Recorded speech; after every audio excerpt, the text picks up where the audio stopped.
இன்றைக்கி நம்ம வழித்துணை பாபா கூட்டு பிரார்த்தனை கோபுரத்துக்கு வந்திருக்கிற நம்ம மூத்த சகோதரி திருமதி லக்ஷ்மி வாசுதேவன் அவர்கள் அவங்க அனுப்பியிருக்கிற மனமுருகிய பிரார்த்தனையை பாபாவுடைய திருப்பாதத்தில் சமர்ப்பணம் பண்ண போகிறோம். அவருடைய வேண்டுதல் என்ன அப்படின்னா, பாபா எனக்கு வந்திருக்கிற இந்த இடுப்பு வலி நீங்கி நான் மறுபடியும் யாருடைய உதவியும் இல்லாமல் நல்லா நடக்கணும், என் குடும்பத்துக்கு பாரமாக இல்லாமல் என் காலால் நான் நடக்கணும், எனக்கு உடல் வலிமையும் மனத்துக்கு தைரியத்தையும் கொடுங்க. எவ்வளவு எளிமையான வேண்டுதல் பார்த்தீங்களா? இந்த உலகத்தில் சிலர் பெரிய வீடு கேட்பாங்க, சிலர் பணத்தை கேட்பாங்க, சிலர் பதவியை கேட்பாங்க. ஆனால் உடம்பு வலிக்க ஆரம்பித்த பிறகு, பாபா நான் பழைய மாதிரி ஒரு 10 அடி நடந்தால் போதும், அதுதான் மிகப்பெரிய ஆசையாக மாறிடும். அன்பு சாய் சொந்தங்களே, நம்ம உடம்பு நல்லா இருக்கும்போது அதனுடைய அருமை நமக்கு தெரியவே தெரியாது. ஒரு நாள் எழுந்து நிற்கவே வலிக்குது, நடக்கவே வலிக்குது, ஒரு படிக்கட்டு ஏற முடியலை, ஒரு நாற்காலியிலிருந்து எழுந்திருக்க கூட யாரோ கை கொடுத்தா தான் முடியும். அப்போ தான் 2 காலில் நிமிர்ந்து நடக்கிறது எவ்வளவு பெரிய வரம் அப்படின்னு நமக்கு புரியும். இன்றைக்கி லக்ஷ்மி அம்மா அனுப்பியிருக்கிற இந்த பிரார்த்தனை அவங்களுக்காக மட்டும் இல்லைங்க, இடுப்பு வலியால் அவதிப்படக்கூடிய ஒரு அம்மாவுக்காகவும், முதுகு வலியால் இரவு தூங்க முடியாத படுத்துக்கிட்டு இருக்கிற ஒரு அப்பாவுக்காகவும், மூட்டு வலியினால் வீட்டுக்குள்ளறைய முடங்கி கிடக்கிற ஒரு பெரியவருக்காகவும், ஆப்ரேஷன் முடிஞ்சு மறுபடியும் நடக்க கற்றுக்கிட்டு இருக்கிற ஒவ்வொரு உயிருக்காகவும் இன்றைக்கி நாம் எல்லாரும் சேர்ந்து பிரார்த்தனை செய்ய போகிறோம். பாபா நமக்கு ஒரு விஷயத்தை எப்போவுமே கற்றுக் கொடுக்குறாரு. வலி வந்ததுனால வாழ்க்கை முடிஞ்சு போயிடாது, நம்பிக்கை போனாதான் வாழ்க்கை முடிஞ்சுவிடும். உடம்பு குணமாகறதுக்கு மருத்துவம் அப்படிங்கிறது அவசியம், மருத்துவருடைய ஆலோசனை கண்டிப்பாக அவசியம், உடற்பயிற்சி அவசியம், அதோடு சேர்ந்து மனசுக்கு ஒரு நம்பிக்கையும் அவசியங்க. ஏன்னா பயத்தோடு வாழக்கூடிய மனசு இருக்குது இல்லைங்களா, அது உடம்பையும் சோர்வடைய வைக்கும். நம்பிக்கையோடு வாழக்கூடிய அந்த மனசு உடம்புக்கும் புதிய சக்தியை புத்துணர்ச்சியை கொடுக்கும். லக்ஷ்மி அம்மா இந்த நேரத்தில் உங்கள்கிட்ட நான் ஒரு விஷயம் மட்டும் சொல்லணும். நீங்கள் தனியாக இல்லை, இந்த வீடியோ பார்க்குற ஆயிரக்கணக்கான பாபாவுடைய பக்தர்கள் எல்லாம் இன்றைக்கி உங்களுக்காக பிரார்த்தனை செய்கிறாங்க. அவங்களுடைய நல்ல எண்ணமும் அவங்களுடைய அன்பும் அவங்களுடைய கூட்டு பிரார்த்தனையும் உங்களுக்கு மனசுக்கு தைரியமாக மாறும். நீங்கள் ஒவ்வொரு நாளும் கொஞ்சம் கொஞ்சமாக முன்னேறணும். இன்றைக்கி 2 அடி நடந்தீங்களன்னா நாளைக்கு 4 அடி நடக்கணும், அடுத்த வாரம் இன்னும் கொஞ்சம் முன்னேறணும். சின்ன சின்ன முன்னேற்றத்துக்கு கூட பெரிய ஆசீர்வாதமாக பாருங்கள் நீங்கள். ஏன் அப்படின்னா, பாபா பல நேரங்களில் அற்புதத்தை ஒரே நாளில் செய்திட மாட்டார். நம்பிக்கையை வளர்த்துக்கிட்டே ஒரு நாளும் கொஞ்சம் கொஞ்சமாக நம்மளை அவர் முன்னேற்றுவார். ஆகையினால இன்றைக்கு முதல் என்னால் முடியுமா அப்படின்னு கேட்காதீங்க. பாபா கூட இருக்கிற பொழுது கண்டிப்பாக முடியும் அப்படின்னு சொல்லுங்கள். அந்த ஒரு எண்ணமே உங்களுக்கு தினமும் புதிய தைரியத்தை கொடுக்கும்.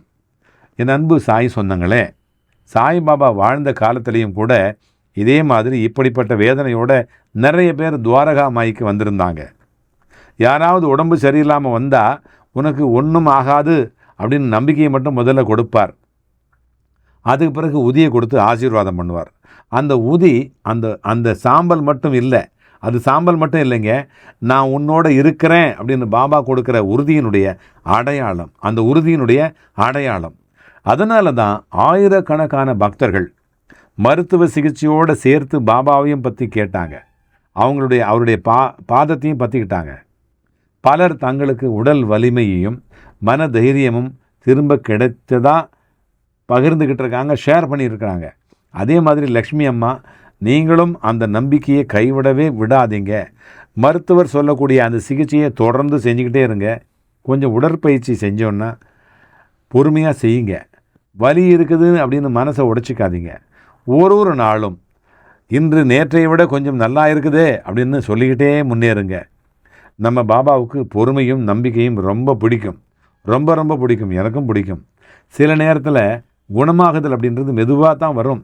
ஆனால் அந்த மெதுவான முன்னேற்றம் கூட பாபாவினுடைய அருள் தான். ஆகினால அவசரப்படாமல் சோர்ந்து போகாமல் நம்பிக்கையோடு நீங்கள் நடந்தீங்கன்னா அந்த பாதையை பாபாவே ஒளி ஊட்டி நடத்துவார். இன்றைக்கு இந்த பதிவை பார்க்குற என்னுடைய அன்பு சாய் சொந்தங்களே, உங்கள் வீட்டில் யாராவது நடக்க முடியாமல் கஷ்டப்படுறாங்களா? இடுப்பு வலி, முழங்கால் வலி, முதுகு வலி, நரம்பு வலி, மூட்டு வலி, எந்த வலியாக இருந்தாலும் அந்த வலியோடு சேர்த்து பயத்தையும் சுமக்காதீங்க. தினமும் ஒரு சின்ன விளக்கு ஏற்றி பாபா படத்துக்கு முன்னாடி ஒரு டம்ளரில் தண்ணி வச்சு, பாபா எங்கள் வீட்டிலிருந்து இந்த வேதனையை குறைச்சி எங்களுக்கு மன தைரியத்தையும் உடல் வலிமையும் கொடுங்க அப்படின்னு மனசார வேண்டிக்கோங்க. அதுக்கு பிறகு அந்த தண்ணியை பக்தியோடு குடிச்சிக்கிட்டு வாங்க. இதுதான் ஹீலிங். இப்படி தான் நான் ஹீலிங் பண்ணுறேன். இது மருத்துவத்துக்கு மாற்று இல்லைங்க. மருத்துவ சிகிச்சையோடு சேர்ந்து மன அமைதியையும் நம்பிக்கையும் வளர்க்கக்கூடிய ஒரு பக்தியினுடைய வழி. இப்போது நாம் எல்லாரும் மனசார சேர்ந்து பிரார்த்தனையை பண்ணலாம்.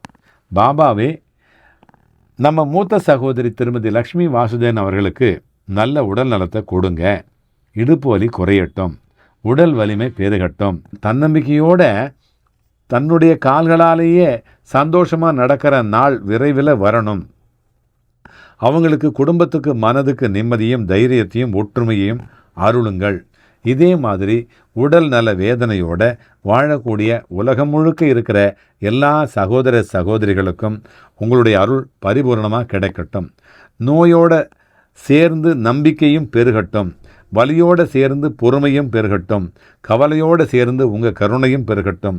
இப்போ நான் சொல்ல போகிற இந்த சக்தி வாய்ந்த சாய் மந்திரத்தை 3 முறை மனமுருகி சொல்லுங்க. அது நடக்கும், நல்லா நடப்பாங்க. ஓம் ஸ்ரீ சாயிநாதாய நமக. ஓம் ஸ்ரீ கருணாமூர்த்தியே போற்றி. ஓம் ஸ்ரீ ஆரோக்கியம் அருளும் சாயிநாதா சரணம் சரணம். ஓம் ஸ்ரீ சாய், எங்கள் பிரார்த்தனையை ஏற்றுக்கொள்ளுங்கள். இந்த மந்திரத்தை தினமும் காலை மாலை 3 முறை பக்தியோடு சொல்லுங்க. மனசில் இருக்கிற பயத்தை பாபாவுடைய பாதத்தில் வச்சுட்டு நம்பிக்கையோட வாழ்க்கையை தொடருங்க. உங்களுக்கும் கூட்டு பிரார்த்தனை இது மாதிரி வேணுமா? உங்களுடைய பேர், உங்களுடைய நாடு, உங்களுடைய ஊர் பிரார்த்தனையை எங்களுக்கு அனுப்புங்க. நம்ம வழித்துணை பாபா கூட்டு பிரார்த்தனை கோபுரத்தில் உங்களுக்காகவும் மனமுருகி கூட்டு பிரார்த்தனையை நாங்கள் செய்கிறோம். இந்த பதிவை உடல் நலத்துக்காக காத்துக்கிட்டு இருக்கிற ஒருத்தருக்கும் ஷேர் பண்ணுங்க. பாபாவினுடைய அருள் எல்லோருடைய வாழ்க்கையிலும் ஆரோக்கியம், அமைதி, நம்பிக்கை, சந்தோஷம் நிரம்பட்டும். சரியா? ஜெய் சாய்ராம். Happy life.